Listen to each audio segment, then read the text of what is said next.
Hi, thanks for joining me for another video from Counselor Tips.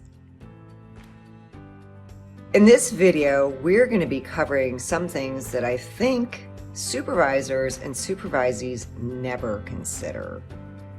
There are problems that could arise in supervision. There are. And there are many.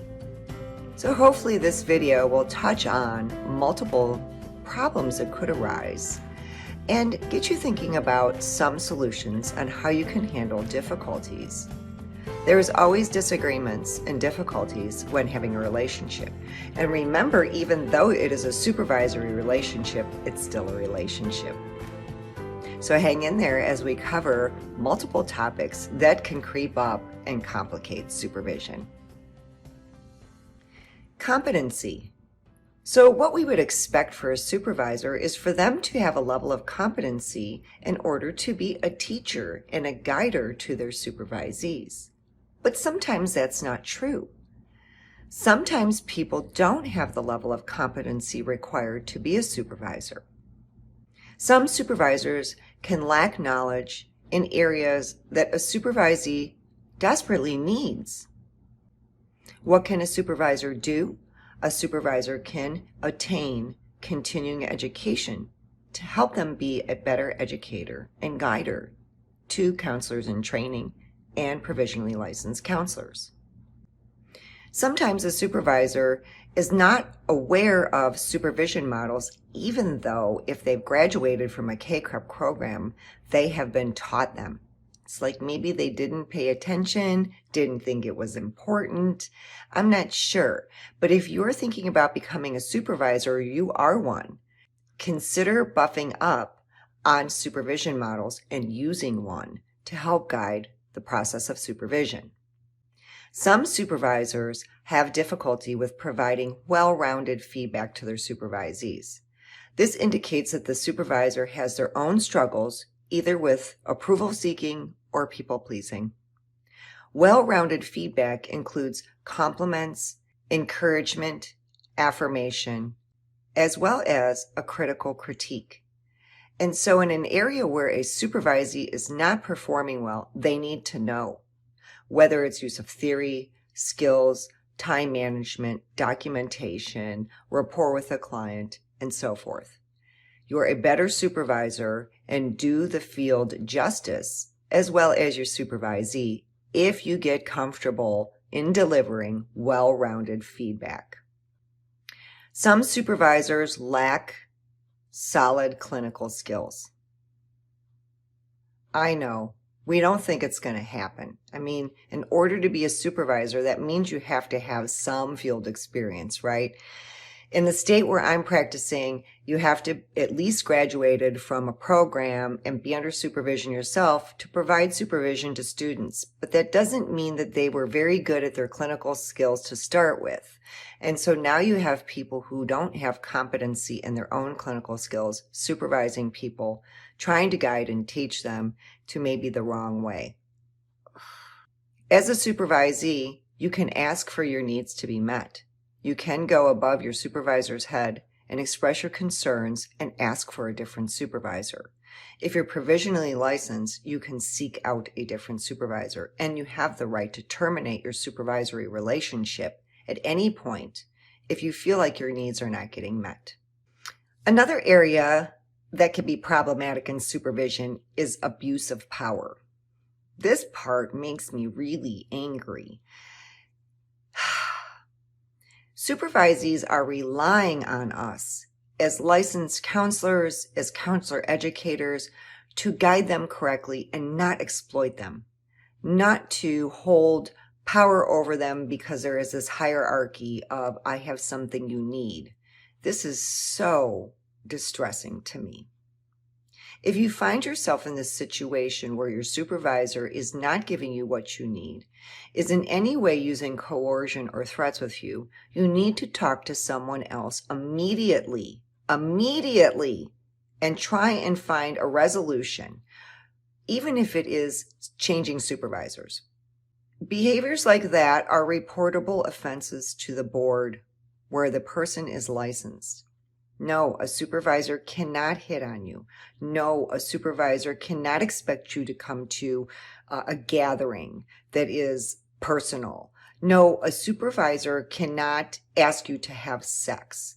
No, a supervisor can't say they're going to withhold something from you because they're mad at you or they've not resolved their own feelings. No, all those things are an abuse of power. Seek help from someone else if you find yourself in this situation. Do not tolerate an abuser, even if it's under the guise of them holding something that you need from them. Don't accept it. Cultural issues is an area that always needs to be addressed. Always. So in another video, I do mention that even if you and your supervisee are the same gender and the same age and you are born and raised in the same area, that there are going to be little nuances or differences that need to be discussed at the beginning of supervision as well as throughout supervision. It is the differences that make us stronger, and helping to understand the individual that you're working with, even if it's a supervisee or a supervisor, is vastly important to respect the relationship. There are things like cultural identity, how people practice, their preference of theory, their values, their expectations. These are all things that make us different. If there are some obvious differences such as race, or different gender, or ages, those can be discussed without problem. It is finding the small nuances and tackling them before they become problematic. That way each person in the relationship feels honored. I would say the responsibility falls on the supervisor to cover this, but then again, I don't think I had any supervisor discuss these things with me. I know for myself as a supervisee, I did bring up the obvious differences and asked how this was going to impact our supervision. If you are a supervisee and you see this, bring it up. Talk about it. Your supervisor should understand the code of ethics. They're obligated to, and be willing to discuss these differences or even similarities with you to enhance the relationship. That way both parties feel comfortable and can get the most from the relationship. There is research out there that cites several things that can be rather problematic in supervisory relationships. One is something I covered earlier, inadequacy in providing well-rounded evaluations. Another is breach of confidentiality. So a supervisor may be talking about their supervisory relationship with you as a supervisee with their supervisor. But this needs to be put into the informed consent. It's considered consultation or supervision on their part. If you disclose intimate things in supervision, the expectation is that they would remain in that relationship. But if the other person is needing help in assisting you because they're under supervision, then you can be assured that not everything is kept confidential. You want to make sure that this is covered in your informed consent and discussed thoroughly. The other problem that's noted as one of the big ones that comes out of research is difficulty working with alternative perspectives. So we'll see this when a supervisor is fixed in a theory that they use, but you want to use a different theory. And then their supervision style is that they use the same kind of theory to supervise, and you're having difficulty understanding. So it falls on you as the supervisee to make sure that this is covered clearly, not only in your informed consent, but in conversations as well. Everyone has an alternative perspective because, well, it's like this.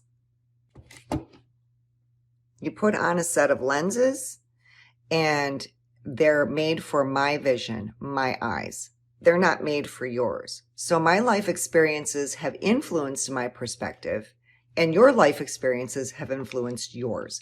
So perceptions are always going to be different. How to handle this is to talk it out. Don't assume, you know what that word means. Initiate the conversation whether you're the supervisor or supervisee, and how each person is looking at the treatment of clients, administrative responsibilities, policies and procedures of where you are, and so on, from a different lens. It's an opportunity to enhance and grow your perspective and consider alternatives for both sides, the supervisor and the supervisee. For supervisors, there may be boundary issues. And so I say this because frequently the supervisor is the buffer between you and where you're working for.